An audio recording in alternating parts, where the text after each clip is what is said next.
এটা হলো ST21 এর 2.1 ক্লাস ডি অ্যাম্পলিফায়ার। এখানে আমি আর একটু ক্লোজলি দেখাই। একটা ফ্যান দেওয়া আছে, এই ফ্যান দেখেই অনেকে অবাক হয়ে যায়। দুইটা ক্যাপাসিটার, ফিল্টারিং ক্যাপাসিটার, 5টা ভলিউম। ভলিউমের এখানে মেন ভলিউম এটা, বেজ এটা, ট্রেবল এটা, আবার বেজের যে সাবউফার, বেজের ভলিউম এটা, ফ্রিকোয়েন্সি এটা।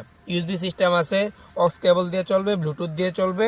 আর এখানে একটা সুইচ দেওয়া আছে যেটার মাধ্যমে ভলিউম বাড়াতে কমাতে পারবেন। আর ইনপুট দিতে হবে, এখানে ভোল্টেজটা লেখা আছে 15 থেকে 36 ভোল্ট ইনপুট দিতে হবে, মিনিমাম 10 এম্পিয়ার। আর এখানে ব্যাক সাইড এটা লেখা আছে, এবং কি এটার কেচিংটা আমি দেখা দিচ্ছি।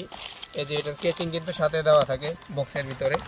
এই জায়গায় কেচিংয়ে যদি আমি ভালো করে দেখাই, এই যে বক্সে সব কেচিং দেওয়া, এই দেখতেই পাচ্ছেন সব দেওয়া। এটা নাট বল্টু যা আছে সবই পেয়ে যাবেন। তো এই অ্যাম্পলিফায়ারটা আমাদের কাছে পেয়ে যাবেন 3000 টাকায়। তো এটাতে কি কি চলবে? সর্বোচ্চ 12 ইঞ্চি একটা সাবউফার চলবে, আর 2 চ্যানেলে 2টা স্পিকার চলবে 10 ইঞ্চি বা 12 ইঞ্চি। তো চলেন এটার ওয়াটেজ যেটা ওটা একটু বলি।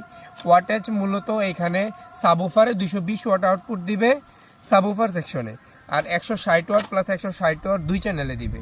তো টোটাল এটা এখানে সব কানেক্টর দেওয়া আছে, এইখানে স্পিকারে সাবউফারে সব লেখা আছে কি কি দিতে হবে। তো সম্পূর্ণ জিনিসটা, শুধু এমপ্লিফায়ারটা আমাদের কাছে পেয়ে যাবেন 3000 টাকায়। এমপ্লিফায়ারটা 3000 টাকায় পেয়ে যাবেন। যাদের লাগবে হোয়াটসঅ্যাপে নক করবেন, সারা বাংলাদেশে দিতে পারবো। আর এগুলো অর্ডার করতে হলে 300 টাকা অ্যাডভান্স করে অর্ডার কনফার্ম করতে হবে। ধন্যবাদ।